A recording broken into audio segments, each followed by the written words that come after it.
Hey y'all, today we are going to turn this into this, using nothing but that. I'm putting an entire kit of AMD sheet metal on this car, along with a couple of very trick race car pieces that you'll see at the end. Right now I'm patching some of the very last rust that happened to be on the passenger door. It would have been faster to just put on an AMD door skin, but I felt compelled to try and save this original panel. It was not easy, but it taught me a lot and I'm glad I did it. And if you're new to this build, it is my 1970 Dodge Charger, which is designed and built to be a road course ready street car. It rides on my own frame and the powertrain is pushed back for weight balance, and most gearheads would just call this a pro touring Dodge Charger. Now, in preparation for fitting panels, I finished out a handful of details that were mostly just important to me, like trimming the old weld flange to make room for the new sail pillars, and even though the unibody is a secondary structure to the frame and the eventual cage, I punched flared holes in key areas of the rear structure.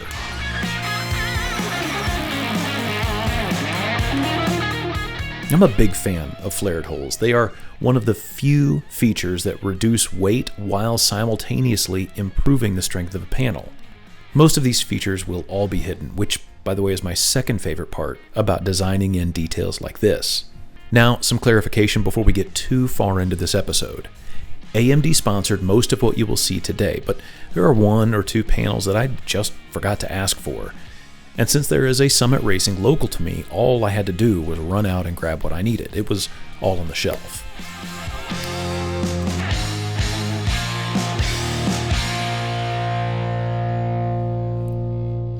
The car is going to be putting on a little bit of weight today, starting with this 30-pound quarter panel, which mounts by grabbing the window channel, deck lid support, door jamb, a locator bracket in the rear passenger area, the outer wheel tub, and a lower pinch weld, all at the same time.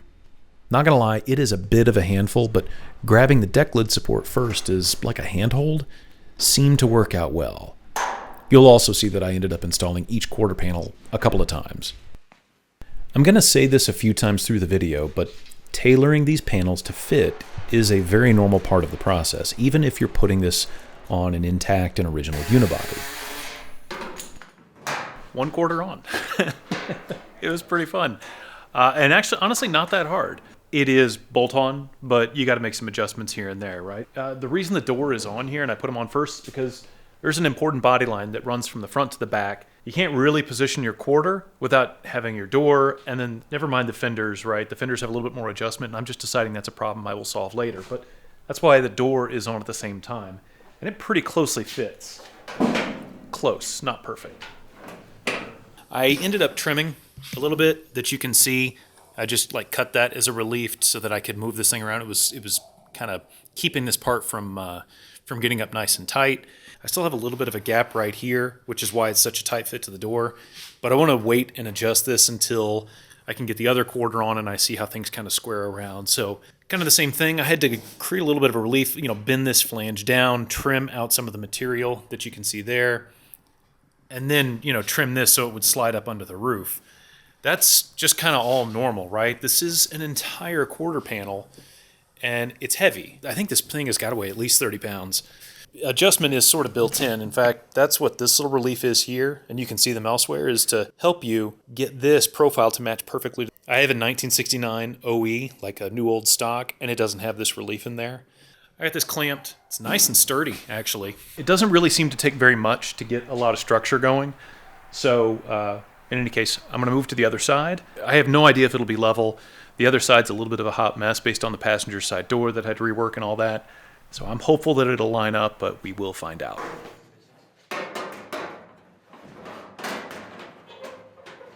So I went ahead and just replaced this whole panel. I had previously tried to repair the factory one by putting in a new upper piece and the lower, and look, it was fine, but it wasn't quite square, and I'm pretty sure that in all my repair welding that I had done in and around this area, it had just gotten kind of goobered up. So it's going to the scrap pile. I basically have just got everything Clecoed in, right? There's some panels where it all matches up, and I used that side as the reference to make sure that it matched. And wouldn't you know, as soon as I put this thing in, bang, now there's a nice even gap to the door, which just saves me a lot of time. I actually should have done that from the very beginning. Cutting it out took longer than fitting up the new one. It makes me honestly think about like people that had to repair these in the old days by getting a bunch of like harvesting parts from other B-bodies.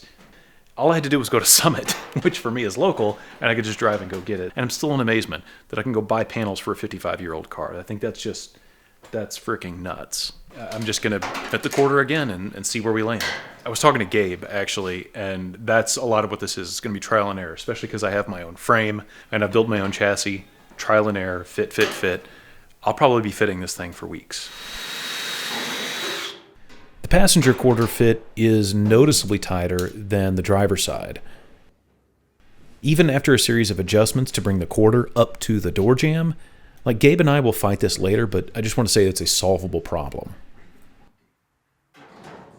For as right as these shapes are, for as right as all these quarter panels are and all that sort of stuff, they still take a little bit of massaging, tweaking, just based on the nature of like sheet metal. Like it's got a lot of lines to line up to. You can see this line coming down right here. See this little tweak that comes out and how it doesn't line up? You know, it doesn't let this thing sit flush. I'm gonna have to mark and trim this. You know, I've already had to do one adjustment to this Dutch panel, which is to make everything line up. And I'm probably going to have to do the same sort of little adjustment over here to make all this line up. Modifying these panels is entirely normal. Cutting, slicing, tweaking, trimming to fit. I'm sure I would have had to do that if I had put on an OEM panel, which I actually do have. I have a 1969 quarter panel, like new old stock. It's pretty cool. And I'm keeping it as a reference for these so that I can essentially take some measurements and make sure that I make these match factory. But those sorts of adjustments are just normal and necessary, and that's why you want to use, if you're not going to use Clecos, right, because that's kind of an expense, sheet metal screws are kind of like the old school way of putting some of these panels together.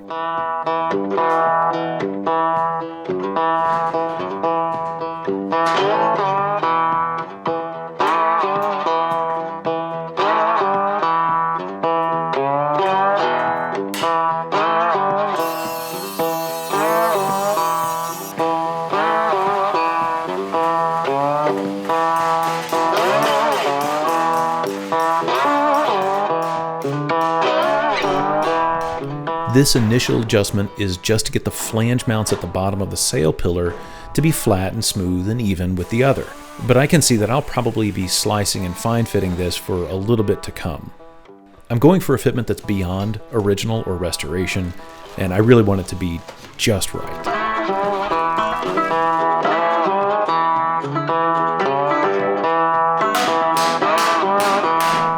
Locating the taillight panel is a little tricky. It does roughly line up with some other features on the quarter panels, but more than that, it needs to be centered to the frame and to the body. The way that these cars are put together is really pretty cool, and AMD has duplicated faithfully the entire assembly process. Everything, the way that these things are assembled, is about the flow of water. Now, that sounds weird, but, you know, cars drive in the rain, right? They're going to get wet, and it's not meant for water to never come in the car. It's meant for water to flow through the car. Mopar's design kind of did a terrible job at that, because you can see where all the cracks are, where water would absolutely get in the car and stay there. And you kind of see why these trunks rusted out. But for all of that, what I think is interesting is that I was able to put this together without a reference guide. Like, you just kind of see how these things click together, and it is sort of intuitive on how this piece is together. You know, the window channels line up, these gutter channels line up, and this is AMD reproducing what Mopar did originally. And what I think is really interesting is we talk so much, like in modern day times, about great design and how intuitive, like the iPhone is, and it was the first thing that came to mind, but in other systems where you don't need an instruction manual, well, we can just look back 50 plus years, 60 years, to intuitive design like this, to where me, having never assembled this before, can pull it out of the box and put it together. And I use that as encouragement for if you're doing the same thing, don't think this is out of your reach. So in preparation for putting on the trunk lid, which I've got a nice OE one over there, I've gone ahead and I flipped over the Clecos so that we don't have, you know, stuff poking up and everything's going to fit. I don't know if y'all can hear that. There is so much junk inside this trunk lid. I think I just had junk inside the trunk. It's also heavy. Weighs 35 pounds. Now, full disclosure, that figure includes the rust and dirt inside the panel, but it's also a great bit of foreshadowing. I mean, first of all, this trunk is not leveled, right? But even still, you know, we've got pretty good alignment here. One of the things that comes in these quarters that's different, if you can see that little crease right there, there's a little slice at this corner right here so that you can adjust and tweak this fender. But these adjustments are there specifically so that this panel can be tailored to fit this. I mean, you've only got so much room for adjustment in this trunk, but these guys have a little bit more. And of course, don't forget we've got the, you know, quarter extensions that line up this duckbill here to the very back. I about tried to wear out my tape measure, making sure that I got this and eventually the lower valence aligned to each other and to the car itself. It's not a glamorous process. It's like hours of staring and measuring and then measuring again and some more staring, I think. A couple of things. I want to show you how I am roughly leveling this and squaring it to make sure that a few things are true. First, creating a good reference point. I basically zero both of my Klein digital levels to the chassis. So this is my go-by, and my chassis itself is level, right? Because on the pivotal plates, I use these screw jacks. So everything is always level. Now, I find center. The center in this panel, right, based on where the keyhole is, and I make sure that everything is squared from center to center, and it's 33 inches here to the middle. Then, I gotta find something that's level. There's so many swoopy lines, there's nothing that's level. But there's some stuff that's pretty close, and we're gonna use the taillight panel for that. This is semi-structural in here. This is showing almost a half a degree off. If this thing ever makes up its mind, it's showing 1/10 of a degree or 2/10 of a degree. And this is about the only level spot right here, right? The bumper goes over this here, covers this entire seam. And what's difficult is, you know, in my like obsessive mind, like I want things to be square and level and perfect and all that. I got to get okay with that, right? Half a degree, 1/10 of a degree. But by the way, this lower valence is centered in the car. And the tail panel is centered to the quarters. The quarters are centered to the body and the chassis. So like everything is lining up. And I just kind of got to wrap my mind around the fact that I can adjust it all later. And the later is when I start to create support mounts that secure the body to the frame. Now you guys probably noticed I am using 1968 repop quarters and fenders from AMD. The marker holes are just easier to fill. They're smaller. Also, the 1968 and for that matter, the 69 fenders have a completely different front treatment compared to the 70. 1970 was a one-year-only front end with a completely surrounding bumper, and it's my personal favorite. And so what I'm going to do is I'm going to modify these 1968 AMD fenders to have all the little details, to basically be a 1970 front end. Converting the 68 fenders to 70 is a little bit of work, but I've got to do some stuff anyway because I've moved the wheelbase forward, so I'm already cutting into a fender, and quite frankly, I have a chance to hang on to the original 1970 fenders as a reference so that I can make all the modifications to this one, and then at the end, still have a good fender left over that somebody else will be able to use in their 1970 Dodge Charger restoration. I'd rather have the measurement put me on the dumb end. About the best that I can do is just hang these things and get them in place. And you can see I built like a little structure. All this just to say, the fenders go on with 2 bolts. I've never fit fenders before, but this gentleman has. And Gabe, who runs Proper Automotive, you guys have seen him on the channel. You'll see more of him when it comes to the Suburban. But he brought his tram gauge. It's a really cool sliding piece of equipment that measures from a point to a point with lasers, with freaking laser beams. Picked a few reference points that were easy off the top. Was the front first bolt fender hole back to the corner of the new quarters. And so far it's like really close. So we're gonna take a few other measurements from the bottom door hinge bolt back into the quarters and just double check. But so far, so good. So they were both on each side. They were off by 7/100ths. Yeah. That's completely on accident. But we'll take all the good luck we can get, right?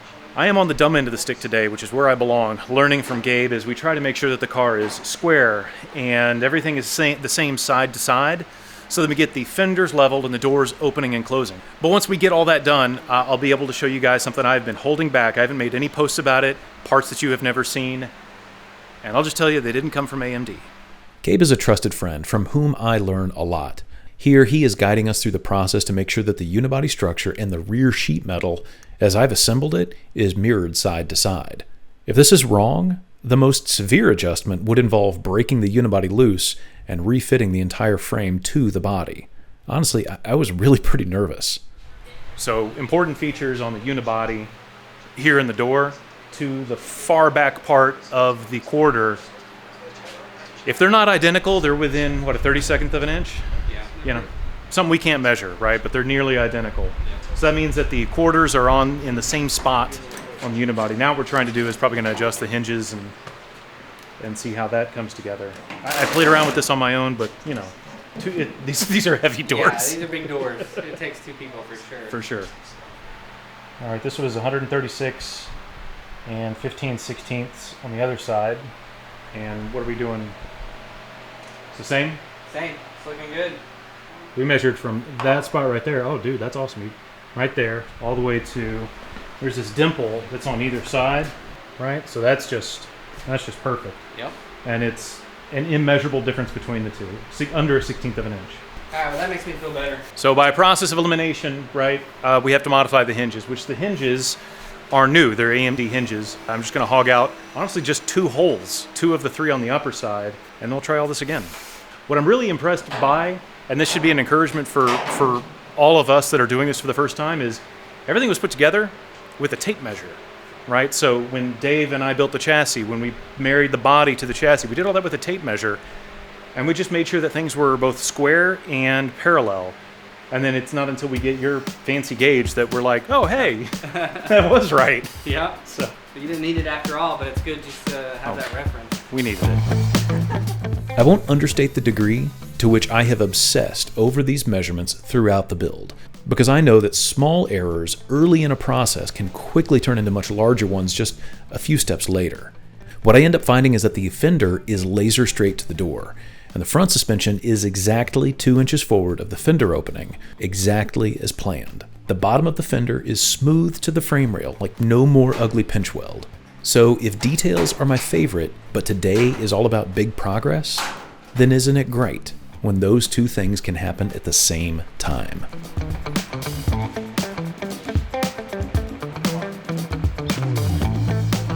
Together, the SpeedCore carbon fiber hood and trunk lid weigh 1/3 of their combined OEM steel counterparts.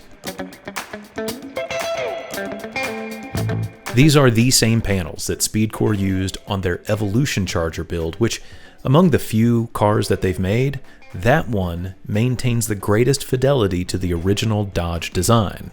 They offer these panels in a gloss clear coat, but I got mine raw since the whole car will be painted. This is also the slightly less expensive option. The original panels weigh a combined 105 pounds. The SpeedCore carbon fiber panels are 70 pounds less, so they're 35 pounds. And of all the panels that could be carbon fiber, these 2 should deliver the greatest improvement in handling.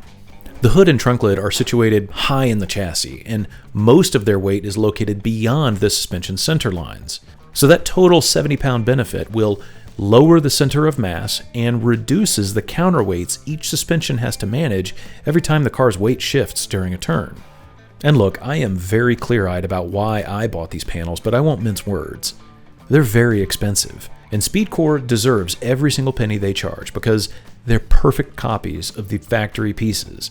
But for all the good they might do in terms of weight and handling performance, and for how race car cool they are, these are just very difficult to justify as a good value. Now, I'm all in on this build, and I'm not saying I shouldn't have gotten them, but I'm employing some pretty heavy hot rod math to justify the purchase. From the very minute I cut into this car, which was about a decade ago, I knew I was setting myself on a course that would take years to complete. And early on, I learned to find some satisfaction in achieving shorter-term goals.